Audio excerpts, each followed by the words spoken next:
Welcome to the Tipping Point Show. I'm Jimmy Evans. I'm so glad that you've joined me today.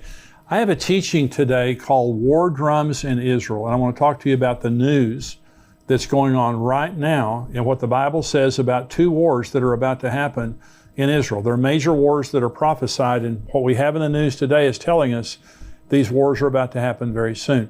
Before I get into that, let me just remind you on September the 17th, here in the Dallas-Fort Worth area, Grapevine, Texas, 5 minutes from DFW Airport, we have a Bible Prophecy Conference happening from 9 a.m. to 5:30 p.m. September 17th at Fellowship Church, Pastor Ed Young, our dear friend there, all day long. And we have great speakers, great content all day long to encourage you, to let you know what's going on here in the end times. Just a very special format there of just really getting all day information and encouragement related to Bible prophecy. I'll be speaking twice that day. I'll also be speaking the next morning at Fellowship Church on Bible prophecy. So if you attend the conference and you're able to stay over, you can hear me again on Sunday morning. We also have Pastor Billy Crone, who's a regular guest here on the program. We have Greg Laurie, who is a contributor to endtimes.com. He's written many books on the end times, terrific speaker, terrific content. We have Dr. Mark Hitchcock. He's written over 30 books on the end times. He is a contributor here to endtimes.com. He'll be speaking that day, along with Pastor Ed Young, who is a terrific speaker, great pastor, great speaker, and Rabbi Jonathan Cahn, who is a dear friend of mine, who I believe is the most gifted prophet of our time. His books are bestsellers. He has revelation that is off the charts, incredible and accurate. And so he'll be there bringing a special message. And so it's $99 a person to attend. It's $49 for the live stream, but we want to give you a 20% discount. We know we have a lot of subscribers to YouTube on our YouTube channel. If you haven't subscribed, hit that button and subscribe right now. We want to give you a 20% discount. So you get 20% off of the 99, 20% off of the 49. We would love to have you be there in person. If you can't, we would love to have you live streaming in. So you can go on conference.endtimes.com right now. Enter into your promo code there. You'll get 20% off. Conference.endtimes.com. The information is right there on your screen. Sign up. We have a lot of people already signed up. So we want you to sign up right now. You can use your discount, by the way, to bring family, friends, neighbors, bring a busload from your church. You can all use your discount code there. So we're going to have a lot going on that day. We would love to have you be a part of that. Let me remind you also of the book that we have, Where Are the Missing People? This is a book that you leave on your coffee table, dining room table, car, office, apartment, dorm room for people who are left behind in the rapture. The number one question that's going to be asked after the rapture is, where are the missing people? And this book is going to be there answering it, leading people to Christ and letting them know what's about to happen and how to prepare for it. And if you go on Amazon, we have hundreds of 5-star reviews of this book, and you can see those reviews there. But a lot of people are reading it right now, giving it to loved ones, and they're getting saved. Their lives are being changed. And so it's not just for later. Many people are reading it right now and it's changing their lives. So where are the missing people? You can go on Amazon. You can also go to missingpeoplebook.com. And if you're buying more than one copy, we give you some great discounts there for missing people. So let me get into this teaching today on war drums in Israel. We live in a very, very serious time. And I know that all of us feel the oppression of what's going in the world right now. And not just related to Israel, but just economically, the pandemic, the evil and wickedness in the world, China, Russia, the war in Ukraine, all the things that are happening. It is oppressive. I mean, this is something I've never experienced before. And I'm 68 years old. I've never experienced anything like this, what's going on in the world right now. I never thought I would live to see what's going on in the world right now. But it's happening, and it's a fulfillment of Bible prophecy. And according to Bible prophecy, there are two major wars that are about to happen in Israel. And I think they'll happen very, very soon, especially the first one. And one of the wars is the Gog and Magog War that you may have heard me talk about already, but I'm going to talk about it here in just a minute. But I want to read you some articles about what's happening in Israel right now. And I believe that we're right on the brink of the Gog and Magog War breaking out. Could be in the next few weeks or few months. I really believe that. But also the Battle of Armageddon. Let me talk about Armageddon first, because what's happening right now in the news is also pushing us very close to Armageddon. Now, this is Joel chapter 3. This is God in the first person talking about the Battle of Armageddon. He says, "Behold, in those days and at that time, when I bring back the captives of Judah and Jerusalem, I will also gather all nations and bring them down to the valley of Jehoshaphat, and I will enter into judgment with them there on account of my people, my heritage Israel, whom they've scattered among the nations, they have also divided up my land. So now remember, when Israel was scattered the first time, they went to one nation. They went to Babylon. God is talking here about you've scattered them among the nations, and then I'm going to bring them back. Okay, that happened in 1948 when Israel came back from the nations of the world, and he brought them back. And it says, in those days and at that time, when I do this, I'm going to do this.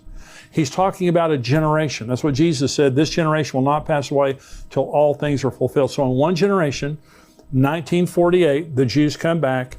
There's going to be Armageddon. And he says, I'm bringing the nations into judgment in the valley of Jehoshaphat. The valley of Jehoshaphat is the valley between the Temple Mount and the Mount of Olives. And this is where Jesus' feet touch.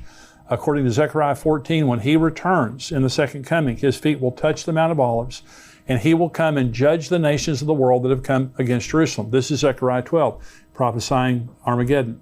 The burden of the word of the Lord against Israel. Thus says the Lord God, who stretches out the heavens, lays the foundation of the earth, and forms the spirit of man within him.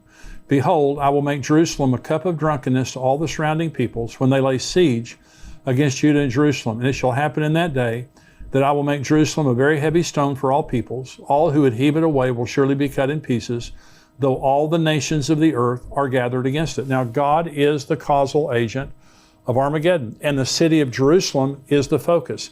God is the one who's bringing the nations of the world to judge them for how they have treated the people, the nation of Israel, and for dividing up their land. Okay, but the city of Israel specifically, the city of Jerusalem specifically, he says, I'm going to bring you, all the nations have gathered against the city of Jerusalem, and I've made it a cup of drunkenness. In other words, it makes them crazy.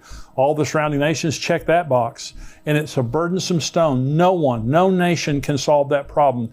Though the United States has tried, the United Nations have tried, no one can lift that stone and solve that problem. Well, let me read a couple of articles here to you about what's happening right now. It's happening to divide the city of Jerusalem, to divide the nation of Israel.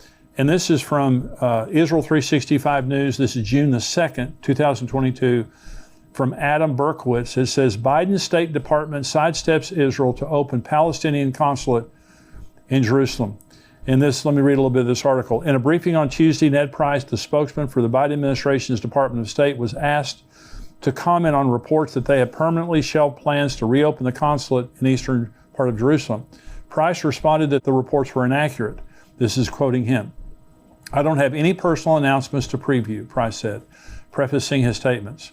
What I can say is that at least part of your question or part of the premise you put forward is not accurate. We remain committed to opening a consulate in Jerusalem. We continue to believe it can be an important way for our country to engage with and provide support to the Palestinian people. We're continuing to discuss this with our Israeli and our Palestinian partners, and we'll continue to consult with members of Congress as well. Meanwhile, at this very moment, we have a dedicated team of colleagues working in Jerusalem and our Palestinian Affairs Office focused on engagement with and outreach to the Palestinians. And this article goes on to talk about how the Biden administration is committed to a two-state solution and going back to pre-1967 boundaries. That means Jerusalem is divided.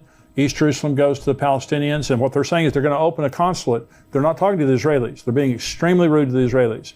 They're going to, and disrespectful. They're opening a consulate, which is an embassy, to the Palestinians in East Jerusalem, recognizing East Jerusalem as belonging to the Palestinians and not to the Jews. This is Armageddon. Okay, this is what causes Armageddon.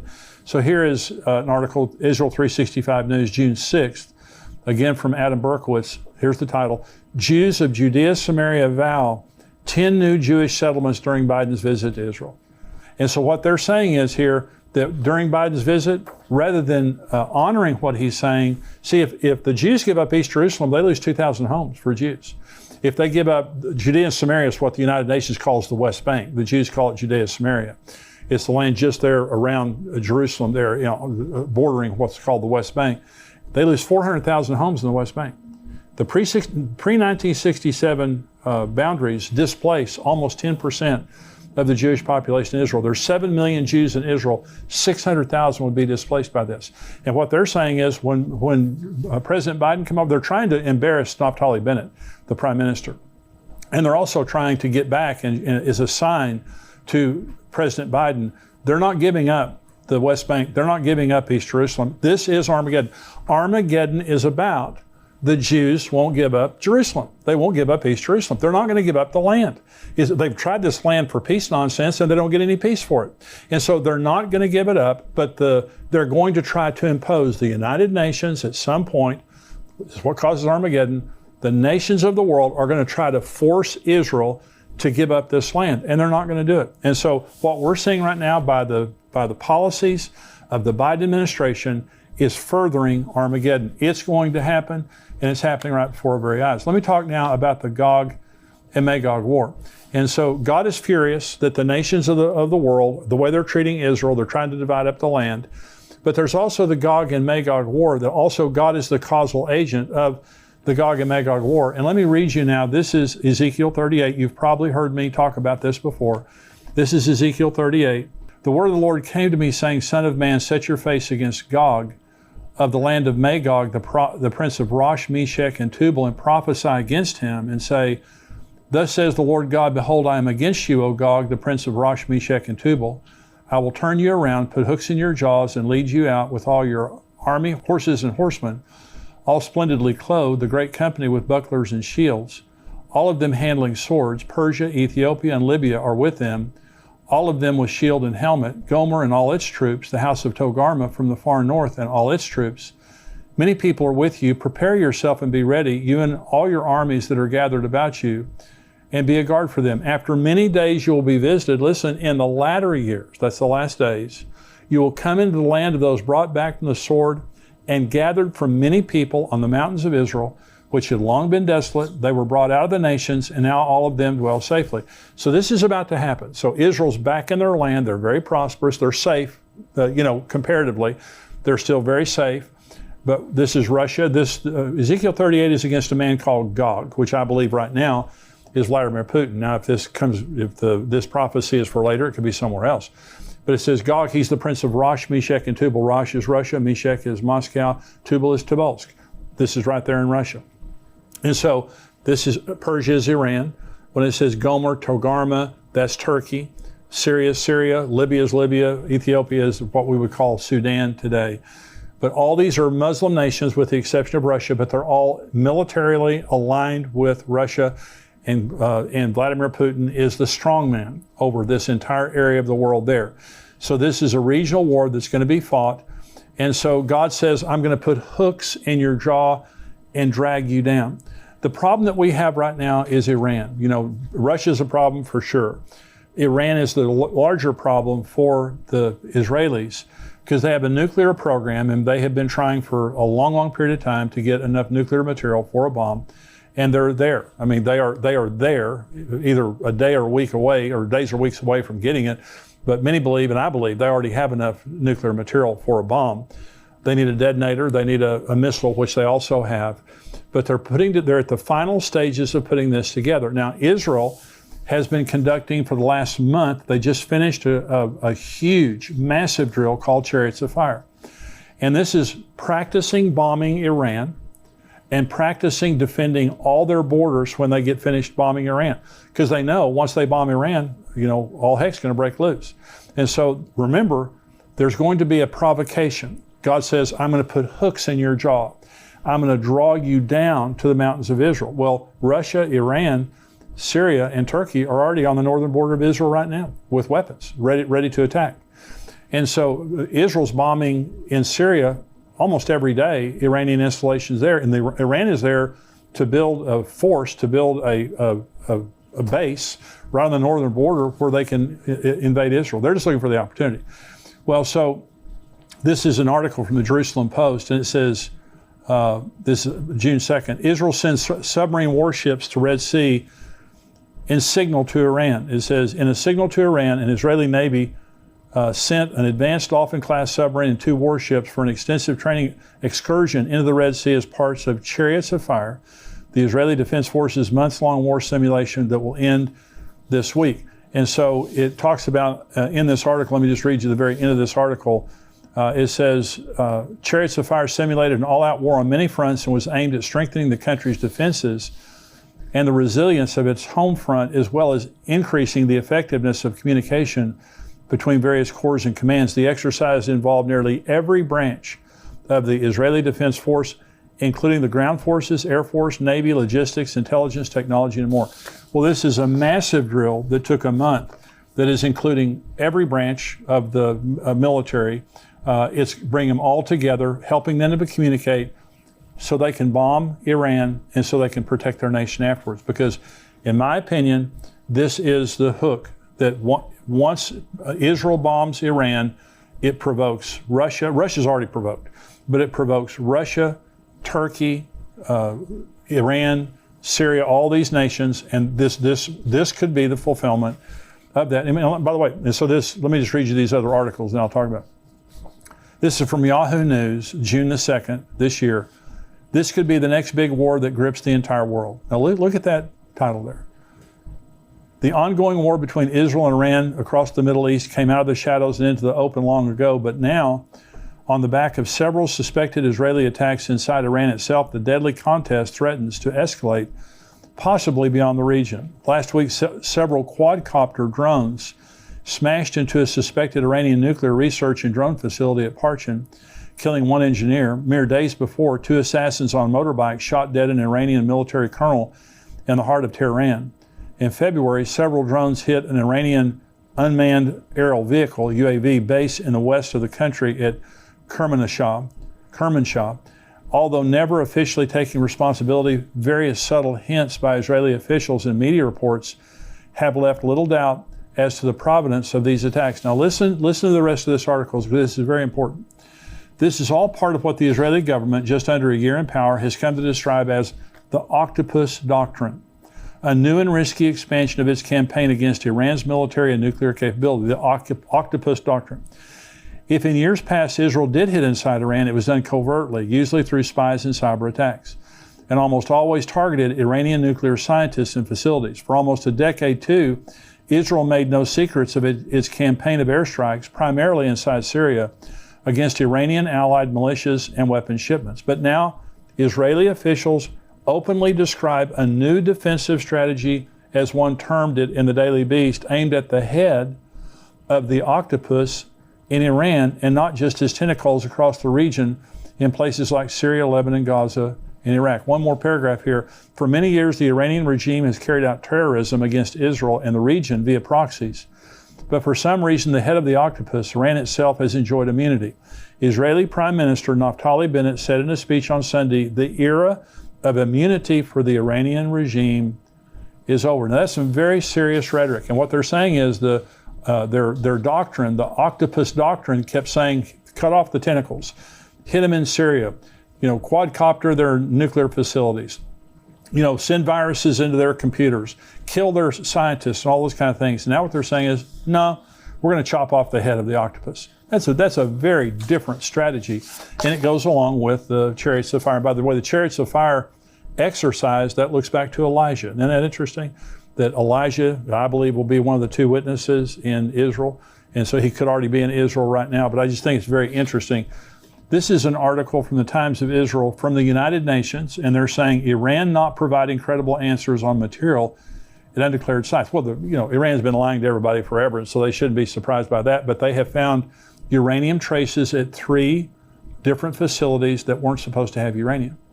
And the Iranians will not give an answer for it. And so they're lying. They've got more uranium than they're saying they have. And so they've just been caught. And this is the Jerusalem Post. One more article here. Iran crossing uranium enrichment threshold cannot be avoided. Okay, this is from the International Atomic Energy Agency. Okay, it cannot be avoided. So, and they're just saying in here that, and they're downplaying it. And they're saying, Iran's going to get nuclear material, but they don't have a detonator, and they don't have it's going to take them a while to build a bomb. Well, North Korea built bombs and had nuclear capability right under our noses. They became a nuclear state under sanctions while the entire world was watching, making much more progress than the world realized. The same thing's happening in Iran right now. Let me just say, I don't know exactly when they're going to get all the material they need, but I'll tell you one group of people that does, and that's the Israelis. The Israelis have moles inside of their facilities, or nuclear facilities. They have spies all over the country. They have probably the best intelligence community in the world. And so the Israelis know exactly where Iran is. And isn't it interesting? With that knowledge, they're having a massive drill called Chariots of Fire. Not just practicing bombing Iran, but also defending their borders after they bombed Iran. Very interesting. So Iran must be making some progress in that regard. Now, so let me say this. So there's Armageddon, it's all right there. It's all unfolding before our eyes. Now, Armageddon takes place 7 years into the tribulation, at the end of the tribulation, at the second coming. So it's at least 7 years away.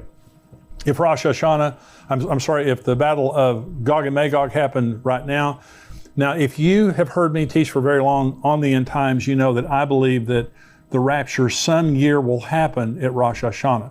Now, Rosh Hashanah this year is from sundown September 25th through sundown September 27th. It's a 2-day feast, okay? So we don't know the day or the hour. And so there are 7 feasts of Israel that are a prophetic grid of the future. Jesus was crucified on Passover, buried on unleavened bread, resurrected during the Feast of First Fruits. Pentecost came. Last weekend was a Pentecost. Pentecost came on the Feast of Pentecost. The next 3 feasts then are the Feast of Trumpets, the Day of Atonement, and the Feast of Tabernacles. And so I believe the Rosh Hashanah is the rapture, the Day of Atonement is the second coming, and the Tabernacles is eternity with God, us living with God for all of eternity. So we have 3 more feasts about to happen. So I believe, and what I've taught is, I believe some year that the Gog and Magog War will happen around the Feast of Trumpets, either right before or right after. Now, my personal opinion is it'll happen just prior to, because I believe it will set up the covenant that the Antichrist makes with Israel. After the Gog and Magog War, there's going to be a tremendous sympathy for Israel when God glorifies himself, when he defeats all those armies and deals with that issue. Then the Antichrist shows up as a man of false peace and makes this covenant of peace. Now, that's just my opinion. It could be at a different time. But isn't it interesting that we're 3.5 months right now from the Feast of Trumpets, when I believe some year the rapture will happen. And all these things are happening, and what the world is witnessing is, we're right there. Related to Israel and Iran, we're right there. Israel cannot let Iran get a nuclear weapon. It's not going to happen. They have the resolve and they have the capacity to bomb Iran and stop it. And so this is all happening right before our nose. And my opinion is, and this is what I wrote in my book, Tipping Point, I wrote it 2 years ago, is my opinion is when Israel bombs Iran, which could be in the next few days or few weeks, when Israel bombs Iran, it will provoke the Ezekiel 38 and 39 war, which I believe is a sign that the rapture is about to happen. We're in that period of time. And when I make these kinds of statements, I'm not setting a date that I'm saying absolutely Jesus is coming this September. But I've never seen in my lifetime the events that we have going on in the world right now. And in my heart, I pray that this is the year that Jesus will return.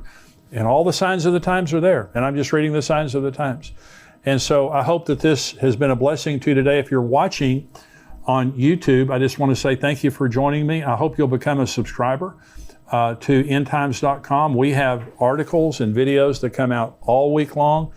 This week we talked about China's growing footprint in the world. China is a very troubling nation in the world right now. We talked about Iran's nuclear weapons, famines in Africa. We also had an article from Dr. Mark Hitchcock on the numbers in Revelation. Are they symbolic or are they literal or are they a combination of the two? I wrote an article about going through the storms of life, how Jesus taught us how to go through the storms of life.